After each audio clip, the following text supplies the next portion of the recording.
Ladies and gentlemen, the Netherlands is a country you might know of which the national territory, 1/3 of the national territory is below the level of the sea. Now, the rest of the country, and also that part that is below the sea, has very weak soils. So in the Netherlands, you cannot just buy a piece of land and build a house or an office or any building. You need the government to prepare the soil to be able to support the building. You need a government or you need a project developer. And that means that over the centuries, every square inch, every square centimeter of our national territory has been on a drawing table. It also means that cities have always been planned. There is nothing in a city in the Netherlands that has not been planned.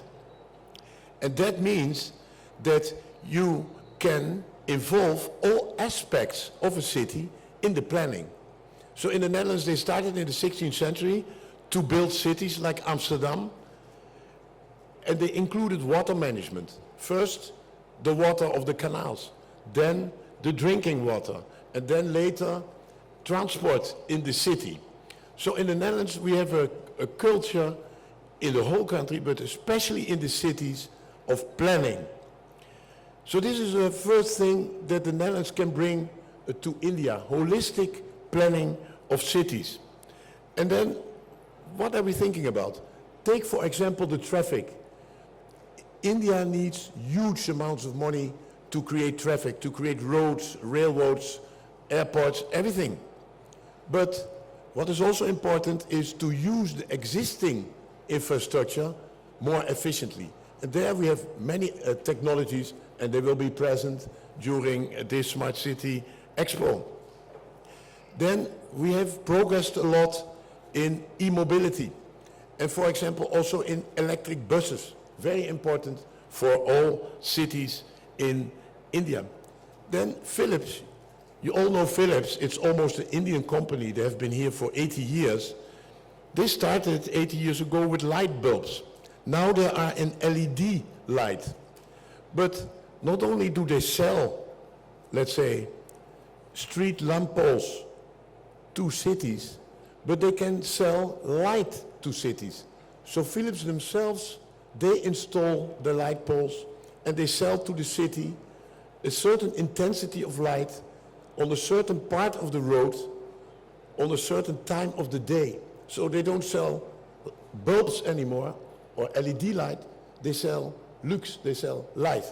So it's a completely different approach. It's a smart way of having light on your roads in the city. Then we bring smart grids, and there's also a company, it's called Kaba, that we brought, and they can stabilize soil in order for you to construct your road by impregnating the soil. It's a very special procedure that you can use, for example, in smaller cities, in mountains, where it is very difficult to bring material to build the roads up in the mountains. Then, what is very particular in the Netherlands is also parking policies.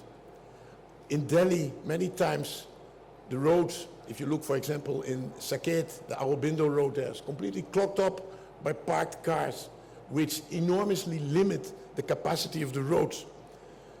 Parking can become from a problem, it can become an income for the city. In the Netherlands, all cities make money with their parking policies because they let the people pay for parking. If you can pay a car, if you can pay the petrol, if you can pay the tax on the car and the insurance on the car, then you can also pay for your parking. So we also bring this kind of principles.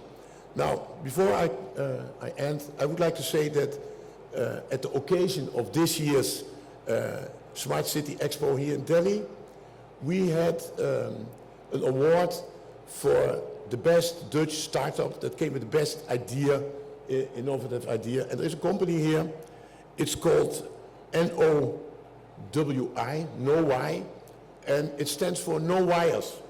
So what they can do is, if you have gadget, let's say, in the ceiling, in the building, you need the gadget to have a battery or to be charged by the electricity of the house. Now they have found, it's very innovative, a procedure in which you change Wi-Fi waves into electricity.